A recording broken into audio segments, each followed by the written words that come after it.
Hello and welcome back to the Roots of Elden Ring DLC edition. Today we will have a look at the Bonny Village. But well, this is not the Bonny Village because, well, we haven't unlocked the Bonny Village yet. I'm standing currently in front of the Morph Ruins, and if you remember back in the episode where we had a look at the Morph Ruins, and the rest of the plateau on that matter, there's this one big hole in the middle, or multiple holes. We first need to get down there so that we will emerge somewhere over here in this village.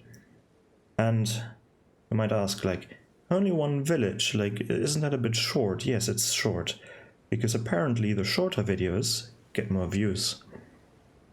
So I'm trying to keep these videos a bit shorter, a bit more condensed on one certain area. Sometimes that's not possible, but I will try my best. There's still going to be longer episodes, but also a few shorter ones. But yeah, today we will have a look at this area over here, this piece as well, and I guess this small island here as well. I won't cross this bridge for a very good reason, but let's get into the hole, right? We've seen this one already, but we haven't explored it.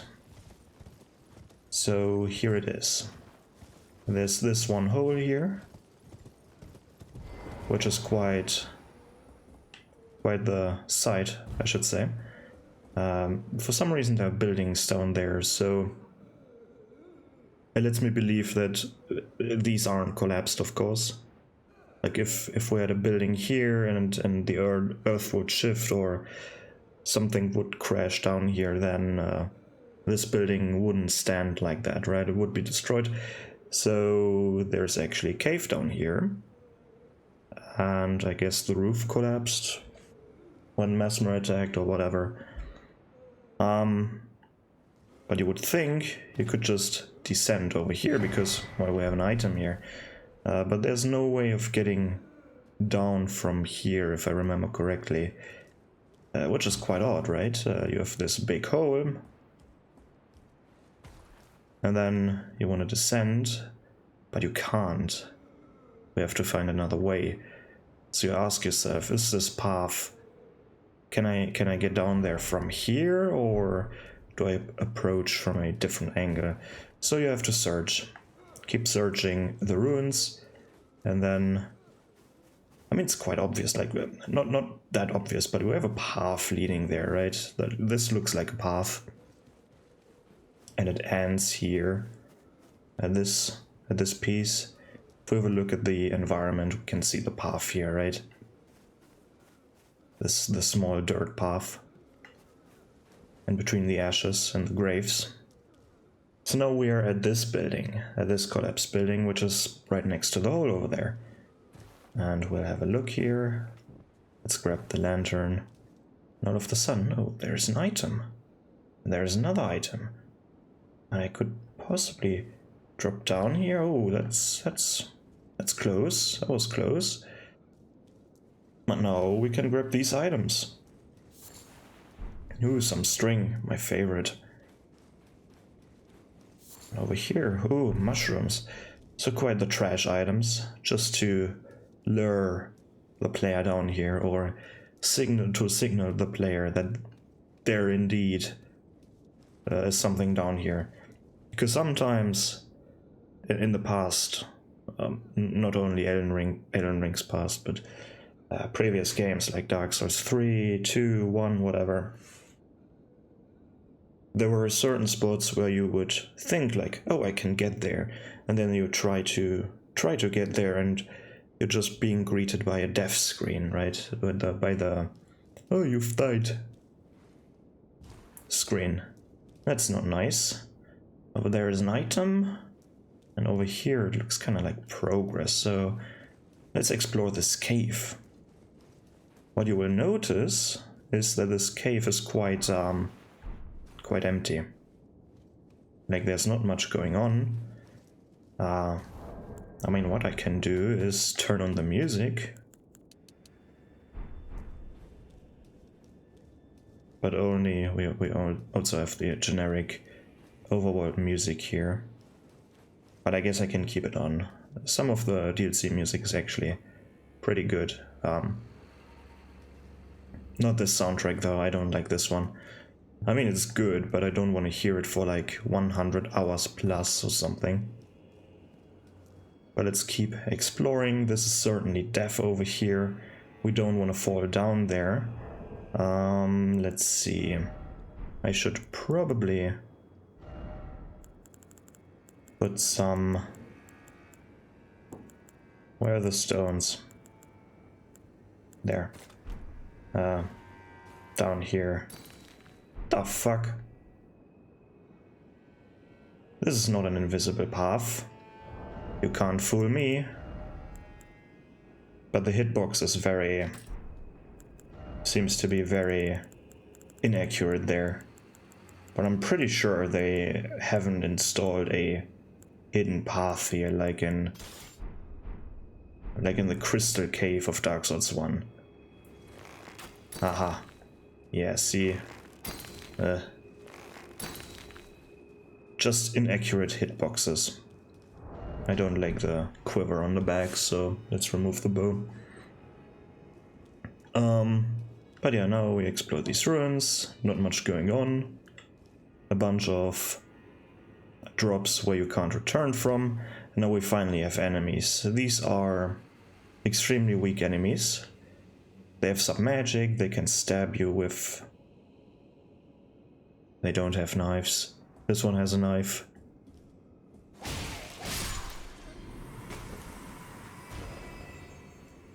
But the interesting part is the chest is already opened.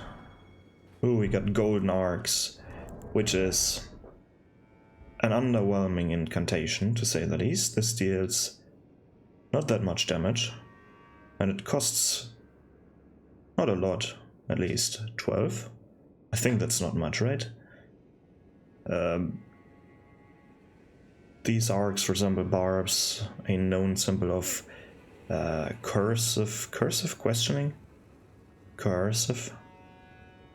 Sorcery of the Inquisitors of the Tower, wielded as an incantation of the Spiral. Wow. And I just read it backwards.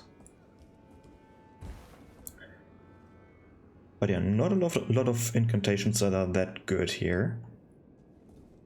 Yeah, let's just continue down. I don't even care about items. I need to get in that mindset again. Why do I pick up random stuff? as if I'm playing this game right now. But now we are going... What's that? Did something fell down there?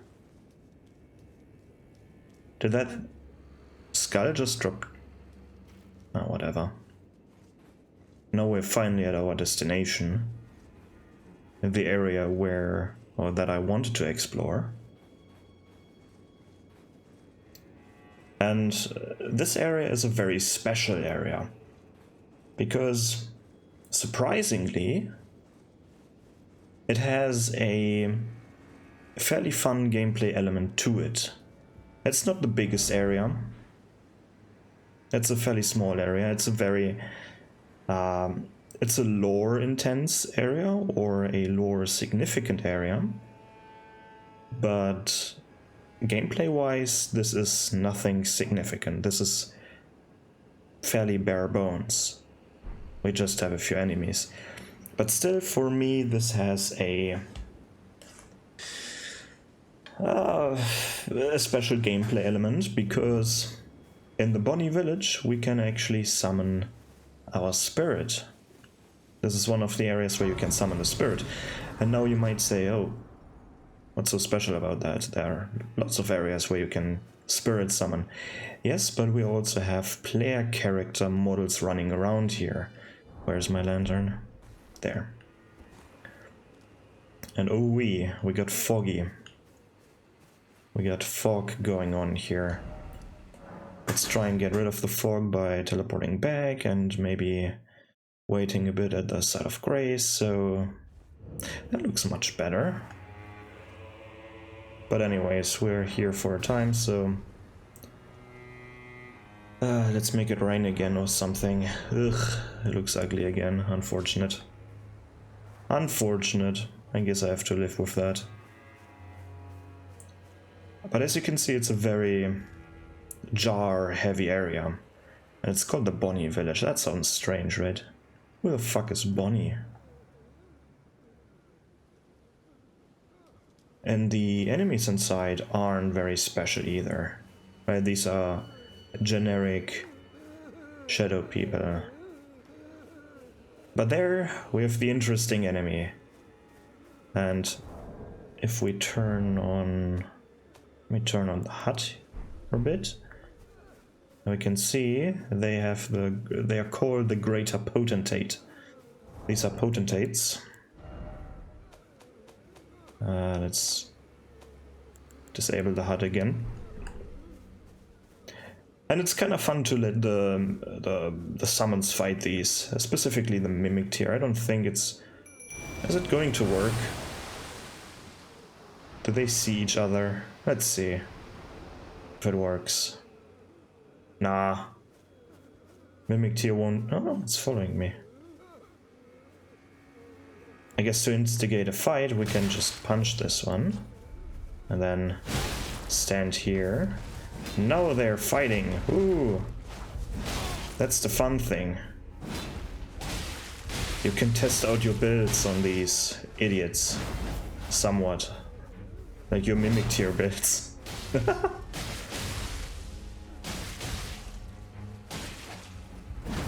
Why are they so strong? Holy shit. But yeah, that's the only thing I wanted to... Let's send this one home again. Right. That's the only fun thing, in my opinion, about this village, because the rest is just generic enemies and these potentates. But let's go through it anyways, shall we? If we have a look at the map, there is this... I don't want to call it river, or maybe dried out river, dividing this village in two. Then we have a bridge over here, and we have a bridge and another bridge over here. So let's explore area for area, right? Let's start with this one, go over to this one, and then visit the other sides of the bridges. And man, this whining is getting on my nerves. You will see quite a few jars. There's a lot of lore surrounding these jars. That I quickly recite, but I'm not that good at lore, so who cares? Like, in this village, shamans, whoever they are, were tortured and put into these jars together with, I guess, normal people. Like, not shaman. Shaman is a specific type of race, person, whatever. And here the Hornsend were... Oh, here's the rain. The Hornsend were torturing these people and stuffing them into jars to make them saints. But we will get at that. We will get to that later on. I guess the rain is fitting. But looking at this game right now, do you think this is pretty? Looks quite bleak, right? Like this, the color scheme. There's detail, definitely. There's also in some parts the lack of detail. But looking at the color scheme, I'm focusing on the color scheme here. I don't really like what I'm looking at. It looks extremely muted. Which you might think is fitting, and yes, for this area it's fitting. But it still could look much better. I don't like these weather effects. That's what I'm hinting at. I'm really not a fan of these weather effects. But I'm also not really a fan of this village. And I am a fan of this village. Because this is one of the few areas in this game that come close how do I say this? Come close to being a somewhat believable living area. To make a better example out of this, if you've played Skyrim, the cities and what are not in Skyrim were like, okay, we have like 10 houses and we call it a city. What I mean, it's way too small. Even Leyndell is way too small. I've told that many times, but for gameplay reasons and for developer sanity reasons, these areas aren't that big or as big as they should be. Imagine imagine needing 100 hours or so to fully explore Leyndell, because it's that big. That wouldn't be fun. I mean, to some people it would be fun, but the replayability and such would drop drastically. I think Bloodborne has the best example of a big city done right, with Yharnam, because it's enormous, but it's also a very small area. Not small area, but you are playing in a, compared to the rest of the city, in a very small area of the city, and only in specific areas. But it looks huge because of the, well, inaccessible areas, because you can see more streets in the background, like in out of bounds, right? In the skybox or whatever. It looks enormous, and this is how you make believable big cities, where the gameplay isn't really suffering because, well,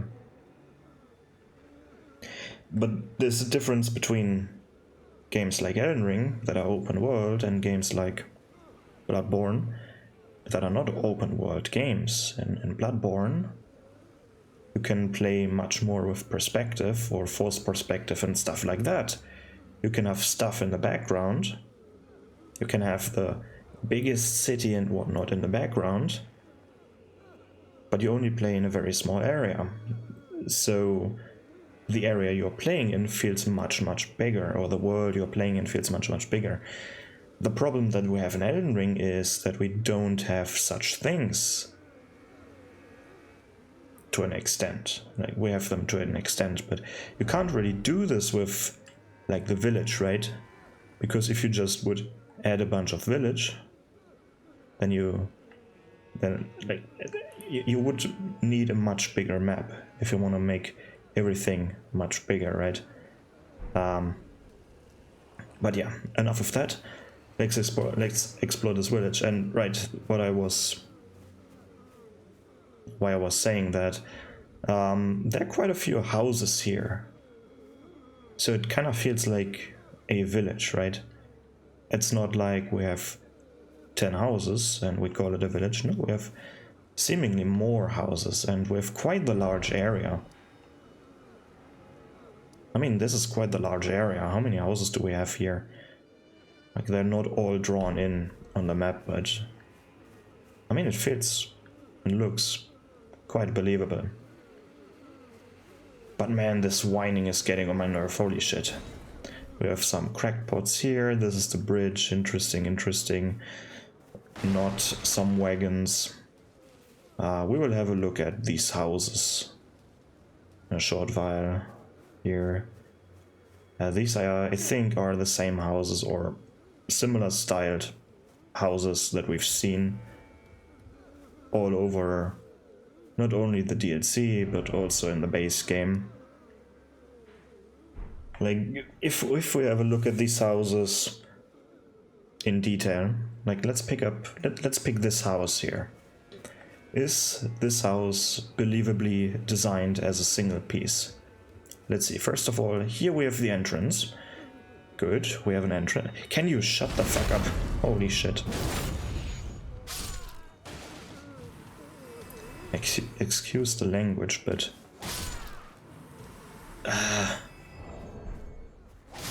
this is so annoying.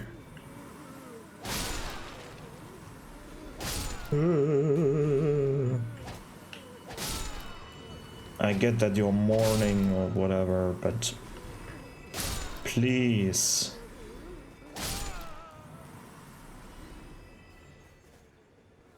There are more. It's not getting better. But whatever. Here we have the entrance. And it's a bit dark here. Entrance here. How many windows do we have? We have one window boarded up down here. That it's boarded up is not a problem, but there's quite the height difference. Like, if we have the entrance here, we would, like, you would think that inside you would find a plain area, right? Because why would it go up and down? But then you have a window that is lowered down here, so either the floor goes down, like we have a staircase inside, or this window is getting cut in half by the floor. Alright, let's see, is there another window? Because we need light, right? We need a light. Stuff. Where's this one coming from? So let's see what's on this side. There's another one. Because of this pot, I don't really... or the jar. No, there's a window up here. Okay, we have a window up here. A bit higher elevated for possibly a better angle of light coming in. Then this is not a window, but this is an extension. So you would think that there is another floor to get more space, right? Like the room above, the area above my character's head is there's a slight hangover, increasing the surface area on the inside. If there actually is a floor. Let's see if this fits. Not really. We need a staircase again inside that goes up in order to utilize this. Or maybe this is like a shelf built into the house. Okay. Here we have two windows. They feel... and another door? Oh. Is this a door? Something tells me that this isn't right. Oh, what a weird design. Let's pick another house. Let's pick this one. Okay, we have the door here. It looks like the same house just without the pot here. Oh, they're copy-pasting the houses. Oh, I see no window over here. Is it underground? Is this our window? Are there two windows on the back? Oh, they are. They're in the ground. Okay, they're reusing assets, which is completely fine. This is a different house. This looks different. Where's the entrance? Is this supposed to be the entrance? Kind of hard to see. Okay, it's nice. This looks like a door, a big one, but okay. We have a window on the side. That's cool. Two doors next to each other. All right. Don't know why you would need these. You see what I want to say here. If you look at these things too close, they make no sense. We have looked at houses in this game in previous episodes, like also in the base game when we had a look at the Windmill Village, for example. Where am I? When we had a look at the area that is up here. But this very weird architecture, of course, invokes certain feelings. And let me quickly go back where there might not be that much crying before we continue looking at these areas. But what does this image invoke? What feeling does it invoke? Like we have a lot of hanging pots. We have these warped and twisted, burned down houses and a giant stomping.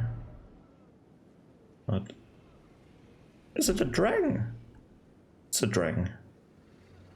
We hear the dragon up here. Nice. But it invokes a certain feeling, these crooked houses.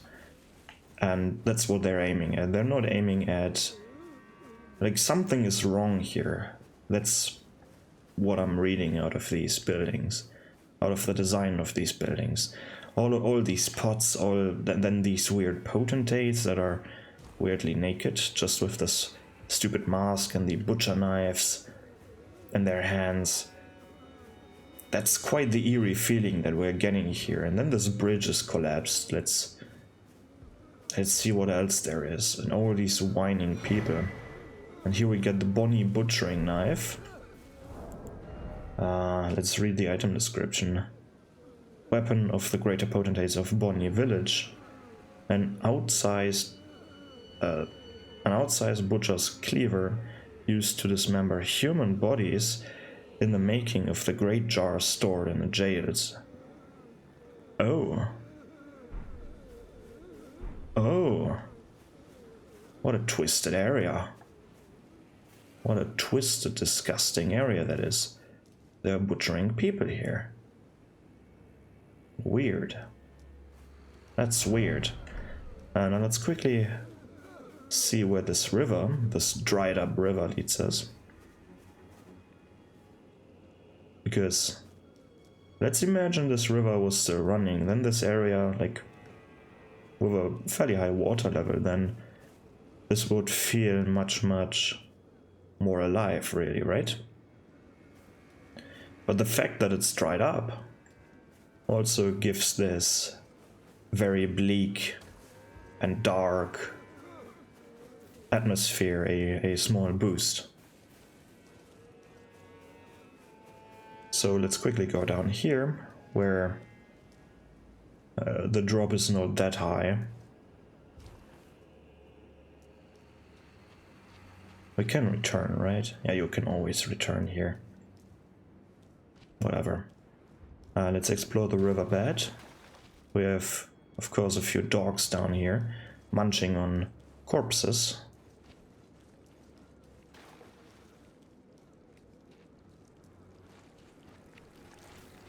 Possibly of some dismembered creatures. Interesting. Let's see what else there is. Some mushrooms growing here and there. More dogs. And, hooray, another revealed spirit ash, which is a pretty good find if you like to use summons. So now let's quickly go to the other side here and get back up, because there's a natural path leading up here. And let's see what else we have here. Some wooden platforms, nothing special, nothing special. More jars hanging on these lines. Another greater potentate standing here.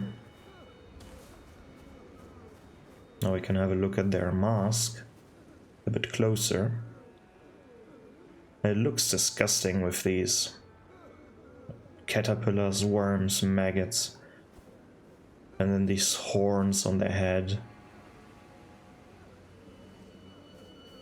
Looks disgusting. As disgusting as their job is. Another potentate over here. Let's see what this purple item is. I'll just put some pots, increasing our throwing arsenal. And then if we have a look at this area over here, something jumps out. We have this one tree that doesn't really fit into this place. And we have a path. A very subtle path, but a path nonetheless. So let's see what there is to, well, to see. Because looking at the tree, it looks like it's of significance. And it is very significant. A statue of America? Is it of America? No, not really. A statue beheaded, though, with the "Oh Mother" gesture. And this one is not just a gesture. I mean, it is just a gesture, but it's one of the important gestures. Well, for example, which one was the gesture that unlocked a certain secret? With your mother, yes, this is one of them. This is the DLC one, the significant DLC one, but in the base game, erudition, right? That's another one that opens a certain path. But this one is of more significance. But this is not the only strange thing here. This is the other one. We have a discarded snake skin over here, which feels very out of place. And it might be out of place, but this means there is somewhere a giant serpent, is what I would think. Not necessarily in this area, but... And it has some significance, maybe to this tree? Who knows? Serpents are definitely something blasphemous in this game. So I wonder where there is a serpent over in this DLC. Now let's quickly, while we're over here, have a look what's on the other side of this bridge. Oh, we're back in Bonny Village, how nice. Let's quickly go over this bridge. And we can also have a look at another area that we haven't explored. It looks similar to an area that we already have explored, which is this one over here, right, with the river, and then the fire golem, furnace golem, whatever, and then the rolling goats. This is a similar area to that. We also have a river here, which originates from this area and then goes down, and we can follow this river and explore. It's raining again, hooray. But let's see what's on this small island. There's not much, but also this shack has some lore significance, because it is here, come on, where we find the tooth whip and a ghost. Having a look at the tooth whip. Whip bestrewn with rotting, misshapen teeth, filthy and seething with disease. The teeth are embedded in the whip and dose the victim with deadly poison upon each strike. As the wounds rip, they grow inflamed and ooze pus. The flesh of shamans was said to melt harmoniously with others. Disgusting. And then we have this ghost. For pity's sake, your place is in the jar. Nay, sainthood itself awaits you within. For shamans like you, it is your lot. Life were accorded for this alone. And I guess this was one of their tormentors, whipping one of the shamans to stuff them, like, it's so gruesome. it's a very graphic image that comes to, or that is being evoked in one's mind if you really think about it. Like, imagine one person whipping another one with this tooth whip, and then like the wounds they would inflict start to become inflamed and start to ooze pus, and then the beaten, mangled bodies of these people, half alive or half dead, whatever you want to call them, were stuffed into these jars and then stuffed together with other people, with other bodies, to meld together just to create this one saint, or to create a saint. What even is one of these saints? Like, why do these people have to suffer for that? That's the question that comes to one mind here. But then we also have this bridge over here. Obviously, I don't want to cross this one. First of all, this is another area that I want to have explored in a different video. And this is one of the trigger points where a in-game event will happen, similar to, or not similar, same as the one that happens when you approach the keep. Mikola will shatter the Great Rune.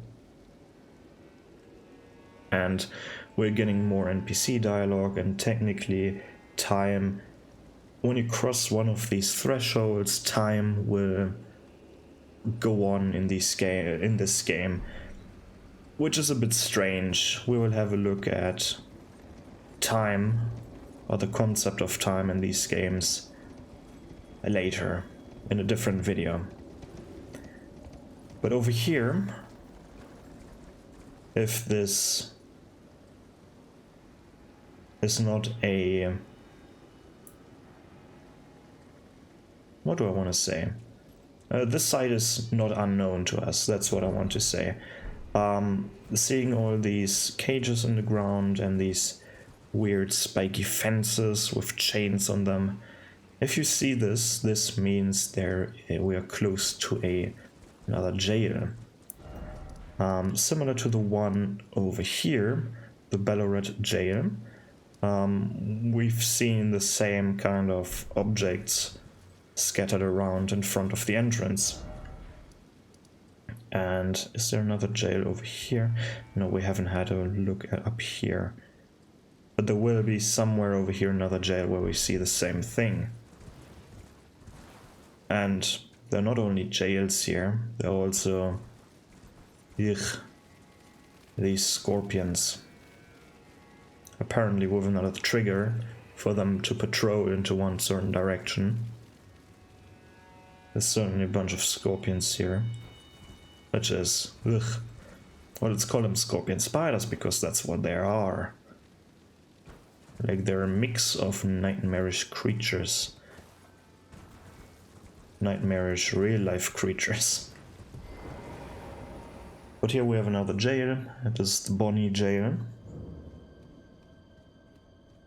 That I will activate and mark for later.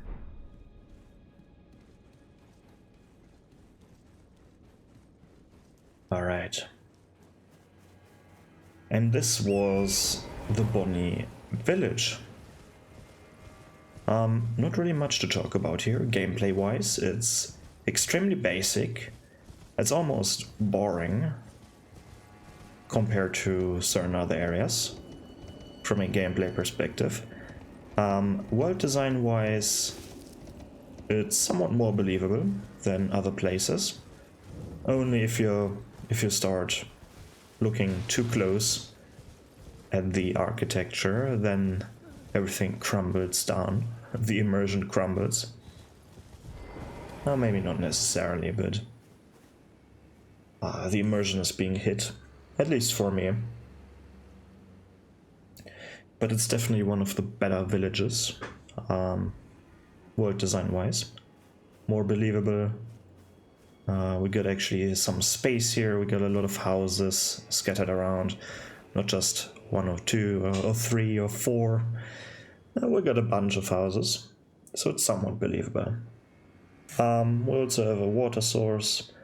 We have a well over here that is dried up. We also had this dried up river over here, so there's a water source. Sadly, no sign of crops being grown, which is unfortunate. I would like to see some more gardens and such, so that it's actually believable that people could live there. If you have a garden, if you have an animal pen, if you have fields of wheat or some other grain that you can grow, or some berry bushes or whatever. Because what it feels like right now is these people are only living off of hunted animals. That's the only thing they eat. They only eat meat. But well, gameplay wise, 2 types of enemies. These crying idiots. Oh, 3 types. We have dogs as well, and then the greater potentates, which is fun if you summon a spirit summon and let them fight like a Pokemon fight almost. That's the only fun thing in my opinion about this village. Of course, if you like lore, if you like reading, then this is a lore significant area, so I give some credits to that aspect. But other than that, gameplay very basic, world design pretty decent. Rewards, we get a gesture that is significant later on. We're getting 2 weapons, I think, like the whip and the knife. That is literally just the butcher's knife that we already have in our possession from the butcher lady that exists in every single Dark Souls game, or in every single Souls game. Where's the butcher's knife? Or cleaver, whatever. Not really, where is it? Did I already skip over it? Isn't that an axe? Like a big one here. There we go. Butchering knife, Bonny butchering knife. It has the same icon. The Bonny one has slightly better scaling, slightly better strength-based scaling. But you can't change the Ash of War. Here we have Hone Blade. Just a reprint. But let me know what you think about this area. Do you also plan on doing some Pokemon fights here, like spirit summon fights? Letting your spirit summon fighting these potentates. Quite fun to watch. Or is it just a pushover, you just rush through, you grab some items and then be on with it? Or do you like actually this place? This is one of your favorite areas to be in, I can't imagine that. Only for lore reasons maybe, but yeah, write a comment, and I hope I see you in the next episode. That's it from me. Goodbye.